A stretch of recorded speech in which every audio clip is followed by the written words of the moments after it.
चलिए question number 36 देखते हैं। कहता है कि consider the following information about the P and Q. देखिए पीरियड नंबर 2 है और ग्रुप नंबर 15 है। तो ग्रुप 15 का एलिमेंट क्या होता है बताइए? Nitrogen, phosphorus. ये होता है सेकेंड पीरियड का और ये होता है थर्ड पीरियड का, ठीक है ना। तो पीरियड नंबर सेकेंड होना चाहिए और ग्रुप नंबर 15 होना चाहिए, यानी नाइट्रोजन के बारे में बात कर रहे हैं। तो यानी कि यहाँ जो पी है ना वो नाइट्रोजन है, ठीक है। फिर उसके पीरियड नंबर 3 और ग्रुप नंबर 2। ग्रुप नंबर 2 का लिखिए तो बेटा, मांगे, कार, यही होता है। तो पीरियड नंबर सेकेंड ये थर्ड हो गया, तो थर्ड पीरियड वाला ये रहा और ग्रुप सेकेंड ये मैग्नीशियम की बात हो रही है, यानी क्यू हो गया आपका मैग्नीशियम। इसका इलेक्ट्रोनेगेटिव है तो ऑक्सीडेशन स्टेट -3 और इसका +2 होगा, ठीक है। तो अब आपको फॉर्मूला बनाने आना चाहिए ऑक्सीडेशन स्टेट से। बहुत आसान होता है। इसका जो चार्ज है उसको इधर इसके पैरों में लेके आइए, इसका जो चार्ज है वो इसके पैरों में लेके आइए। तो Mg3N2 हो जाएगा। Mg क्या है आपका? Q है, तो Q3P2 हो जाएगा। P2Q3 option number C correct answer. Question number 36 में कहता है कि कौन सा कॉन्फ़िगरेशन एक्साइटेड स्टेट में है। कौन सा कॉन्फ़िगरेशन एक्साइटेड स्टेट में? देखिए यहाँ पर 2s के बाद 2p है, 2s 2p है। 2s 2p 2p पूरा भरा नहीं है लेकिन 3s में इलेक्ट्रॉन आ गया, तो यही एक्साइटेड स्टेट है भाई। 2s सेकेंड पीरियड का जो सबसेल होता है 2s 2p होता है और थर्ड पीरियड का 3s होता है, 3s 3p। इसकी एनर्जी ज़्यादा होती है, तो ये पहले पूरा भरेगा तभी तो आप यहाँ पर आओगे। यहाँ पर पहले ही आ गया 3s, यानी कि ये एक्साइटेड स्टेट है। क्वेश्चन नंबर 38 कहता है ए compound contain 3 element A B C if the oxidation number A +2 है, B +5 है, C -2 है, तो पॉसिबल फॉर्मूला। देखिए सारे के सारे मॉलिक्यूल यहाँ पर न्यूट्रल है ना। तो जब आप सभी के ऑक्सीडेशन स्टेट का सम करोगे तो वो 0 आना चाहिए। तो हमें देखना है कि किस में इन सब वैल्यू को रखने के बाद इसका वैल्यू 0 आएगा।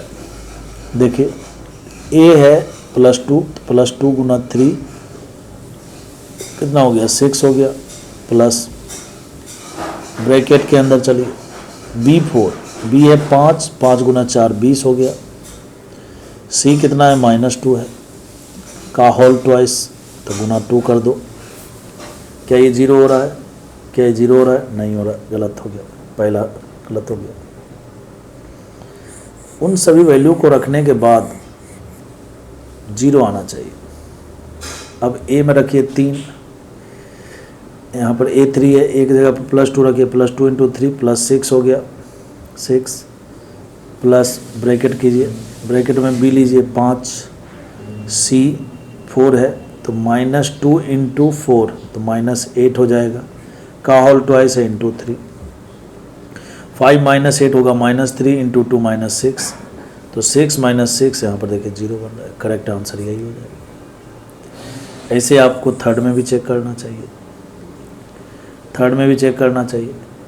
एक जगह पर 2 रखिए तो 2 × 2 4 हो गया, फिर प्लस ब्रैकेट शुरू कीजिए, ब्रैकेट में B रखिए, B हो गया 5, C 3 है तो C का जो वैल्यू है उसको 3 से मल्टीप्लाई कीजिए, माइनस का 6 हो गया, और का होल ट्वाइस है तो यहाँ पर 2 से मल्टीप्लाई कीजिए, तो देखिए 4, यहाँ पर -1 यहाँ पर आएगा, इसका वैल्यू 2 आएगा, तो ये भी 0 नहीं हुआ, ठीक है ना।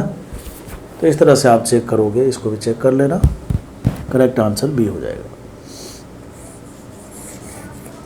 क्वेश्चन नंबर 39 कहता है consider the following 4 element which are represented according to the long form of periodic table. ये देखिए कहता है air WYZ are left up right element with respect to x, मतलब जो जैसे दिख रहा है ना वैसे ही सोचना है आपको, x के रिस्पेक्ट में ही आपको सोचना है।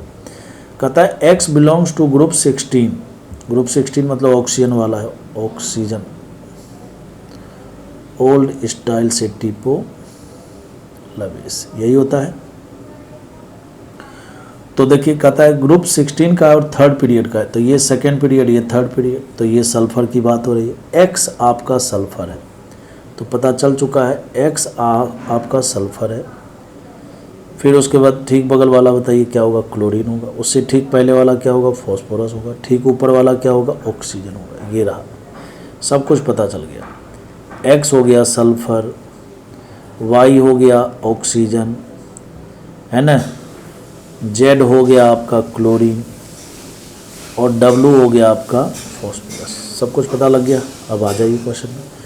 कहता है then according to given information incorrect statement पूछा है। मैक्सिमम इलेक्ट्रोनेगेटिविटी किसकी होगी, लेफ्ट टू राइट जाने पर इलेक्ट्रोनेगेटिविटी बढ़ती है, टॉप टू बॉटम जाने पर इलेक्ट्रोनेगेटिविटी घटती है।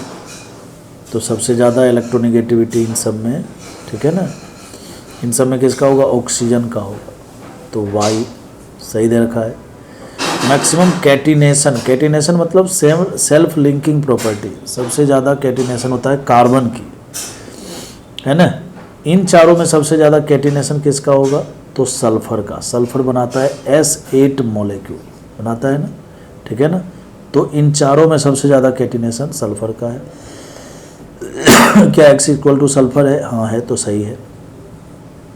Maximum electron affinity, left to right जाने पर इलेक्ट्रॉन एफिनिटी बढ़ती है। उसमें भी थर्ड पीरियड वालों का ज़्यादा होता है सेकेंड पीरियड वालों से, होता है ना, होता है। तो लेफ्ट टू राइट जाने पर बढ़ती है। और ये सेकेंड पीरियड में ऑक्सीजन है, थर्ड पीरियड में क्लोरीन है। क्लोरीन बिल्कुल राइट में है, तो जेड क्या क्लोरीन है हमारा, बिल्कुल है, तो इसका मैक्सिमम होगा। ये भी बात सही निकल के आया। वाई एग्जिबिट, वाई मतलब किसके बारे में बात हो रही है, ऑक्सीजन के बारे में। वेरिएबल कोवैलेंसी, नहीं भैया, कोवैलेंसी क्या होता है, देखिए जब आप ऑक्सीजन का कॉन्फ़िगरेशन लिखते हो तो 2s2 और 2p4 आएगा। तो इसमें आप देखो अनपेयर्ड इलेक्ट्रॉन कितने हैं, अनपेयर्ड इलेक्ट्रॉन देखोगे तो 2 है, तो इसकी कोवैलेंसी 2 है।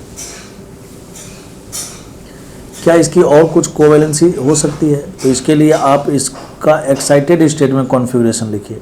तो चूंकि और कोई वैकेंट ऑर्बिटल तो है नहीं, सेकेंड पीरियड में जो पीरियड सबसेल होता है,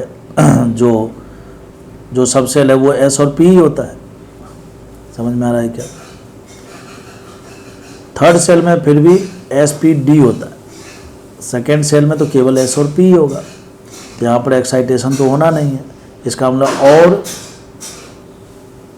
इसके और इलेक्ट्रॉन को पेयर्ड से अनपेयर्ड नहीं बनाया जा सकता, यानी कि इसकी जो कोवैलेंसी होगी वो नंबर ऑफ अनपेयर्ड इलेक्ट्रॉन के बराबर होगा, और 2 ही अनपेयर्ड इलेक्ट्रॉन है, इसका मतलब इसकी कोवैलेंसी वेरिएबल नहीं फिक्स्ड है।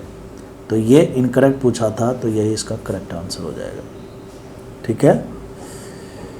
कुछ क्वेश्चन को केमिकल बॉन्डिंग से भी रिलेट किया गया है, केमिकल बॉन्डिंग के क्वेश्चन करेंगे तो वहाँ पर भी आपको ये सारी चीज़ें बताएंगे।